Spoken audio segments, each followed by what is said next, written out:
जी अस्सलाम वालेकुम नाजरीन, आप देख रहे हैं निज़ाम टीवी। मैं आपका मेज़बान ज़हीर अहमद सहू। इस वक्त हम डिफेंस वाई ब्लॉक में मौजूद हैं। हमारे साथ चीफ़ एग्जेक्टिव मलक स्टेट मलक मोहम्मद रफ़ीक साहब हैं। इनसे आज हम आपकी मुलाकात करवाते हैं कि हुकूमत की तरफ से जो एक पैकेज का ऐलान किया गया है उस हवाले से ये क्या कहेंगे। अस्सलाम वालेकुम मलक साहब। जी वालेकुम अस्सलाम जी, बहुत शुक्रिया, थैंक यू वेरी मच आप मेरे पास आए। तो बात यह है कि जो हुकूमत ने अभी जो पैकेज पिछले दिनों हमें दिए हैं प्रॉपर्टी के हवाले से कि जी 2 माह का सिर्फ 3 माह का टाइम दिया है। अभी देखिए ये कोरोना की वजह से और फ्लैटें बंद है, इंटरनेशनल लेवल पे सब ये मसला है। तो अभी मैं नहीं समझता कि ये 2 माह का जो टाइम है ना हमें ये सूट करेगा। इसमें कम से कम मुझे को 2 से 3 साल जो है ना वो इमरान खान साहब लगवाएं तो फिर ये बात बन सकती है, क्योंकि लोग अभी तो घरों से ही नहीं निकल रहे। तो मेरे काफ़ी दोस्त अहबाब हैं जिनको प्रॉपर्टी के मतलब हमने डिस्कस किया, लेकिन वो घर से बाहर अभी निकलना नहीं चाह रहे, क्योंकि लोग सहमे हुए डरे हुए हैं। देखिए इतना बड़ा मामला है, मौत और ज़िंदगी का मसला है। आप अल्लाह ना करे आपको कोरोना हो जाता है या कि ख़ानदान में, तो मसले तो हैं। इस वजह से मैं ये रिक्वेस्ट करूँगा जनाब वज़ीर आज़म साहब से कि अपनी टीम को कहें कि कम से कम 2 से 3 साल देंगे, जून तक कुछ भी नहीं होना। अगर ये पैसा लाना है तो कम से कम 2-3 साल इसको दें, तो इंशाल्लाह मार्केट बेहतरी की तरफ आ जाएगी। दूसरा मसला रहा इंटरनेशनल लेवल का, लोग बाहर बैठे हैं, फ़्लैटें फंसी हुई हैं, फ़्लैटें अभी आ नहीं रही ना, यहाँ से लोग जा रहे हैं। तो मैं यही रिक्वेस्ट है मेरी कि इसको कम से कम 2-3 साल किया जाए। दूसरा गेन टैक्स का इशू है कि मैं प्रॉपर्टी को परचेज़ करता हूँ, मैं सेल करता हूँ। अगर मैं सेल करता हूँ तो 5 साल से पहले मैं बेचता हूँ तो मुझे उसका गेन टैक्स पे करना पड़ेगा। ये इसकी म्याद जो है इसको कम करें, इसको 1 साल पे ले आए, 2 साल पे ले आए, फिर भी काम चल जाएगा। चले बंदा को 2 साल गुजारा कर जाता है। एक इन्वेस्टर है वो एक प्लॉट करोड़ रुपए का लेके 3-4-5 लाख रुपए उस पर ट्रांसफ़र फीस लगाता है। अगर वो बाद में बेचता है तो वो वैल्यू नहीं होती, उस पर उसको कुछ फ़ायदा नहीं होता। अगर आपने फ़ायदा देना है, देखिए इस तरह पैसा पाकिस्तान में बहुत आएगा अगर आप थोड़ा टाइम करते हैं, 2 साल 3 साल। 2 साल मेरा ख्याल होना चाहिए, इससे ज़्यादा नहीं, और 5 साल बहुत ज़्यादा है। तो ये मार्केट में पैसा लाने का बेहतरीन तरीका है कि आप इसको कम करें और लोगों को रिलीफ दें। एक इशू और अभी हमारा डीएचए का है। आप समझ रहे हैं कि डीएचए में जो ट्रांसफ़र के इशू हैं, बाकी जैसे लाहौर में बैरिया है या और प्रॉपर्टी के जितने भी मेन ऑफिस हैं वो सोसाइटी के खुल गए हैं। अब डीएचए में ये इशू आ रहा है कि एक एनडीसी हम लोग अप्लाई करने जाते हैं तो उसका 8 से 10 दिन का टाइम मिलता है। एक वेरिफिकेशन अप्लाई करने जाते हैं तो उसका हमें टाइम जो है वो देते हैं 8 से 10 दिन का। अब मुझे ये बताएं कि 8-10 दिन का जो टाइम है, पहले एनडीसी अप्लाई करें, फिर उसके बाद 15-20 दिन का ड्यूज़ है, तो सेलर को ये फेवरेबल बात नहीं है, ना परचेज़र को है। एक तो इनको जो मेन है एसओपी ऐसे डीएचए को बनाने चाहिए कि मेन गेट से इंटर हो, रजिस्टर्ड डीलर जाए, एक वो एनडीसी अप्लाई करे या साइट प्लान अप्लाई करे या ड्यूज़ ले, ज़्यादा रश ना डाले। अभी हम जाते हैं बाहर पार्किंग में, वहाँ पे रश लगा होता है, देखें एक काउंटर बाहर लगाया, उसका कोई फ़ायदा नहीं है। आज मैं डीएचए में गया था, एक ट्रांसफ़र थी, अल्हम्दुलिल्लाह मैं करवा के आया हूँ। तकरीबन 20-22 ट्रांसफ़रें थी जो 2 बजे तक हुई हैं, तो बेहतरी आ रही है। अभी करना ये चाहिए कि मेन गेट के एंट्री पे जो है बंदा जाए, उसको वहाँ से पूछे जी आपने किधर जाना है, वो को अपना पेपर दिखाए कि मैंने एनडीसी अप्लाई करना है या मैंने ट्रांसफ़र करवानी, उसको सीधा अंदर जाने दिया, बजाय इसके को 3 पोस्टों पे उसको रोका जाए। ये एक डीएचए एडमिनिस्ट्रेटर साहब से रिक्वेस्ट है कि ये मेहरबानी करें, अगर ये मेरी आवाज़ उन तक जाए तो ये करें कि वहाँ पे अपने बंदे बिठाएं। और रजिस्टर्ड डीलर तो इनको अलाउ है, बगैर रजिस्टर तो नहीं है। रजिस्टर्ड को इजाज़त दें कि एक बंदा कोई भी काम कर सकता है, उससे रश भी कम हो जाएगा और हालात भी बेहतर हो जाएंगे और इंशाल्लाह प्रॉपर्टी की डील भी बेहतर होंगी। जी आपका पॉइंट आ गया कि आपने बता दिया। एक ये भी बता दें कि कोरोना वायरस की वजह से कारोबार बड़ा मुतासर हुआ है। हुकूमत ने छोटे ताजरों के लिए आसान कर्ज़ों का भी ऐलान किया है। डीलर्स के लिए भी कोई पैकेज हुकूमत ने दिया है या नहीं दिया, ये बताएं। और नहीं, डीलर्स के लिए तो अभी मैं नहीं समझता कोई भी ऐसी बात है। वो तो ताजरों के लिए अभी किया है, पता नहीं वो उनकी कैसी पॉलिसी अभी बनती है नहीं, अभी तो ख़बरों में है बात, लेकिन डीलर्स के लिए कुछ भी नहीं है। देखिए डीलर्स एक मेन हब है, मेन एक रीढ़ की हड्डी की हैसियत रखता है। एक जो डीएचए का काम करता है या बाहर का करता है, प्रॉपर्टी डीलर एक बिज़नेस कर रहा है। हुकूमत इसको सपोर्ट नहीं करती। अगर इसको हुकूमत सपोर्ट करे तो ये लीगली इसको करे, जो इसका कमीशन का है मसला वो हल करे कि जितनी कमीशन होनी चाहिए उसको फेवर देनी चाहिए। उनके जो है सेहत के मतलब मामला आता है, ये ज़ाती उनके हैं। जैसे अब देखें ना, प्रॉपर्टी डीलर एक है, मैं 20 साल से काम कर रहा हूँ। अब 20 साल का मेरा काम किया, अगर हालात ऐसे आ गए तो हुकूमत को चाहिए कि उनके साथ भी तावन करना चाहिए, बजरिया बैंक या जो भी है वो एक तरीके का। अगर मैंने इनको भी जो डीलर्स हैं थोड़े बेचारे माड़े हैं, थोड़े से कमज़ोर हैं, उनको भी सपोर्ट करें। तो ये हमारी यूनियन का होना चाहिए कि जो हमारी यूनियन है वो जाके जो बड़े हैं उनसे जाके मीटिंग्स करें और उनके साथ बातचीत करें कि जो हमारे जो डीलर हैं इनको भी आपको जो है ना सरकारी तौर पे ऐसे कर्जे दे आसान किस्तों में, भी चले उनके मामला चल जाए। बाकी 2-3 माह से मार्केट के हालात भी ऐसे थे, ऊपर से कोरोना आ गया तो बंदे सर्वाइव नहीं कर पा रहे हैं। कई ऑफिस है मैंने देखे हैं जो बंद हो गए हैं, कई ऑफिस हैं जो मर्ज हो गए हैं, तो डीलर परेशान है। देखिए बड़े डीलर जो है उनको कोई परेशानी नहीं है, जिन्होंने पुराने वक्तों में अब अच्छे काम किए, पैसा खूब कमाया। जो माड़ा डीलर है जो हर महीने अपना मंथली कमा के लेके जाता है उसके लिए इशू है। तो मैं ये भी रिक्वेस्ट है कि उनको, जैसे ताजरों को ऐलान किया कि ताजर देखें दुकानों वाले हैं ना वो तो हज़ारों रुपए का काम करते हैं, तो हम तो करोड़ों अरब रुपए की जो ट्रांजेक्शन करवाते हैं, तो हमें भी ये फेवर होनी चाहिए कि डीलर्स के लिए भी ये ऐलान होना चाहिए। ताजरों के थे एक जो लीडर होते हैं, कायदीन होते हैं, उनकी आवाज़ लेकर जाते हैं हुकूमत तक, तो डीलर्स में क्या मसला है, इनकी आवाज़ हुकूमत तक पहुंच नहीं पा रही या क्यों नहीं पैकेज का ऐलान किया जा रहा हुकूमत की तरफ से? असल में ये होता है कि हमारे जो डीलर्स कम्युनिटी है यहाँ पे धड़ेबाजियाँ बन गई हुई हैं। यहाँ पे 3-4 ग्रुप हैं, कोई कहता है ये मैंने काम किया, कोई कहता है मैंने काम किया। हर बंदा जो ना उसका अपनी तरफ करना चाह रहा है कि मैंने ये किया।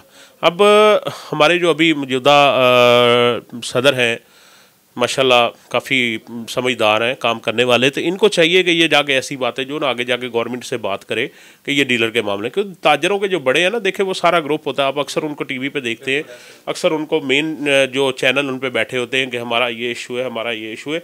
इसी तरह हमारे भी जो हैं सदर साहब, सेक्रेटरी साहब या जो भी ओहदेदारान है हमारे सारे, इनको साथ मिल के आवाज़ उठानी चाहिए और गवर्नमेंट के जो नुमाइंदे उनसे डिस्कस मीटिंग करनी चाहिए कि यार ये हमारे मामलात हैं सर, ये मेरे मसले हैं, हमारी ये जो कम्युनिटी उसके ये मसले हैं, उसको हल करें।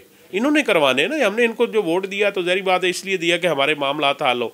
जो हमने खुद ही जाके करवाने तो फिर हर बंदे की अप्रोच है वो करवा सकता है। तो ये वजह है कि वो उनके लीडर जो है ना वो बड़े बड़े चैनल्स, बड़े बड़े जो उनके सोर्स हैं वहाँ पे मिलते हैं। हमारे लीडर सिर्फ एक फेसबुक से अलावा कुछ भी नहीं है। एक आखिरी सवाल है आपसे कि हुकूमत की तरफ से एक ऐलान किया गया कि कंस्ट्रक्शन इंडस्ट्री को सनत का दर्जा देते हैं या हाउसिंग स्कीम में जो इन्वेस्टमेंट करेगा उसके सारे टैक्सेस ख़त्म कर देते हैं, तो इसका रियल एस्टेट सेक्टर को कोई फ़ायदा हो रहा है या नहीं हो रहा है, ये बता दें। देखिए ये जो बड़े कंस्ट्रक्शन कंपनियां हैं या बड़े बिल्डर हैं ये उनको फ़ायदा होगा, छोटे डीलर को तो कुछ भी नहीं फ़ायदा होना। छोटा डीलर तो वही ये प्लॉट बेचेगा तो अपनी कमीशन लेगा। अब मैं मुझे कोई कहे जी इतने करोड़ रुपया लगा के आप कंस्ट्रक्शन में इधर आए या हमारे साथ हाउसिंग में आए, तो मैं तो ज़ाहिर बात नहीं जा सकूँगा ना। वही जाएगा जो पहले ही ऑलरेडी एक बिल्डर है, वो पहले ही डेवलपर है, वो पहले उसको फ़ायदा है। छोटे डीलर को इसका कोई फ़ायदा नहीं है, उसने वही कमाना है जो उसके प्लॉट बेचना, उसकी कमीशन आनी, इसके अलावा मैं नहीं समझता उसको कोई भी फ़ायदा होगा।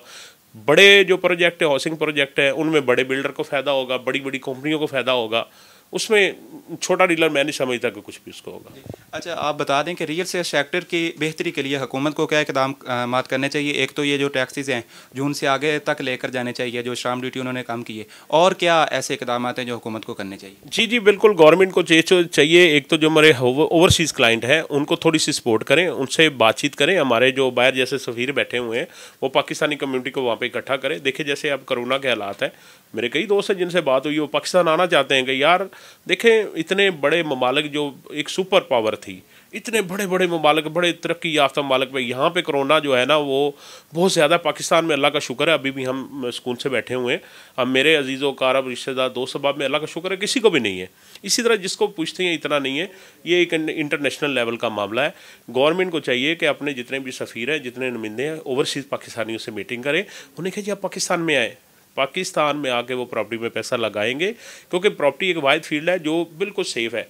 आप ओवरसीज़ बंदा और कोई काम नहीं कर सकता, ना कोई फैक्ट्री लगा सकता है, ना वो कोई भी किसी किस्म के काम नहीं। सिर्फ एक प्रॉपर्टी वाहिद है कि ये एक पेपर है जी, मैंने एक फ़ाइल ली या प्लॉट लिया तो वो करवा के चला गया, ये कहीं नहीं जाता, ख़ास तौर पे DHA में, तो उनके पैसे भी महफूज है। साल बाद आता है तो उसका को 15, 20, 25 लाख रुपये उसमें बढ़ जाता है, बेहतर हो जाता है।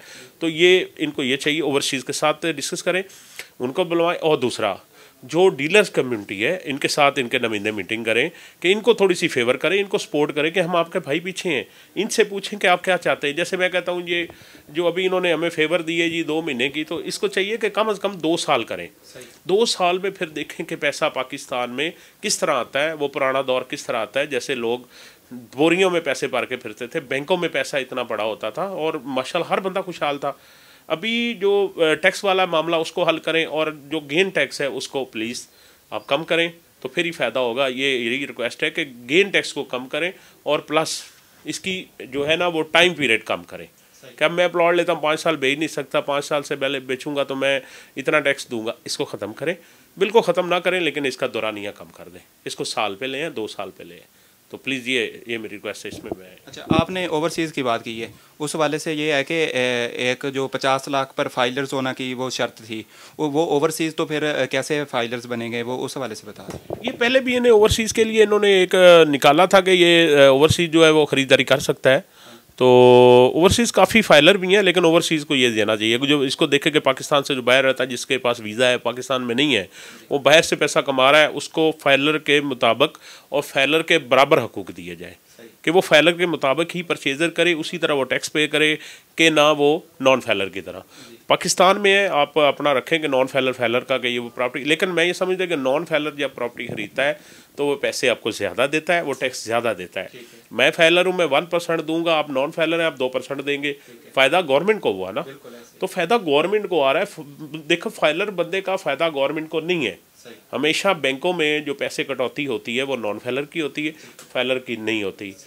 टैक्स देता है नॉन फाइलर देता है, फाइलर नहीं देता। देखिए मैंने प्लॉट खरीदा तो नॉन फाइलर ज़्यादा देता है, तो नॉन फाइलर को भी खुली छुट्टी दें, भाई ठीक है भी आप मौजे करें, पैसा लगाएं, कोई मसला नहीं है। तो ये देखें किस तरह पाकिस्तान में पैसा आता है, CVT स्टैम्प ड्यूटी के पैसे आएंगे, टैक्स के पैसे आएंगे, वो इधर ही जाते हैं ना।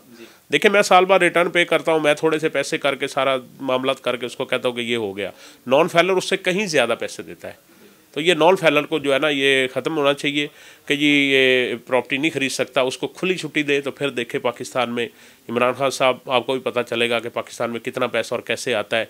ये आपको बाहर में मालिक में नहीं जाना पड़ेगा, उससे नहीं मांगना पड़ेगा। पाकिस्तान इंशाल्लाह इतना पैसा आएगा कि आपको खुद ही पता चल जाएगा। आखिरी सवाल है आपसे कि टैक्सेस के हवाले से आपने बात की, सूबाई टैक्सेस और जो वफाकी टैक्सेस हैं, इस हवाले से बता दें कि आप ये अलग-अलग टैक्सेस होने चाहिए या एक ही टैक्सेस का कोई निज़ाम बनाया जाए जिसमें वफाक के टैक्सेस भी आ जाएं और सूबे के टैक्सेस भी आ जाएं। देखिए जी ये मैं समझता हूँ टैक्स एक ही होना चाहिए, बजाय इसके कि ये फ़लाँ का है, ये फ़लाँ का है, फ़लाँ। इनके अपने ज़ाती मामला तो ये आपस में डिस्कस कर लेंगे हमने क्या करना है।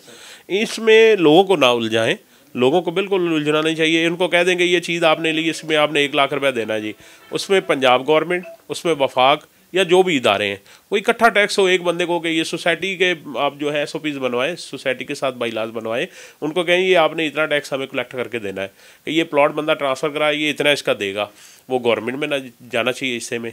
तो इसलिए एक टैक्स अगर कर देंगे तो इसमें इंशाल्लाह इनको फ़ायदा होगा। जी बहुत शुक्रिया जी। हमारे साथ मलक मोहम्मद रफ़ीक साहब गुफ्तगू फरमा रहे थे, आपने सुनी। इसी के साथ कैमरामैन अब्दुल्ला सुल्तानी और ज़हीर अहमद सहू को इजाज़त दीजिए। अल्लाह हाफिज़। Yunus Mobile Wholesale Dealer, all mobile brands available. 25 years of trust. Address 29 Main Hall Road, Lahore. Phone 042 372 44485. Base Gulberg, Lahore. Phone 0423 575 6613 and 14. Commerce और टेक्निकल बुक्स के बानी अजीम ग्रुप ऑफ पब्लिकेशंस 1988 से कायम शुदा। पाकिस्तान और दुनिया के मुख्तलिफ ममालिक में अजीम ग्रुप की किताबें टेक्स्ट बुक के तौर पर पढ़ाई जाती हैं। उर्दू बाजार, लाहौर। Phone number 924237231448।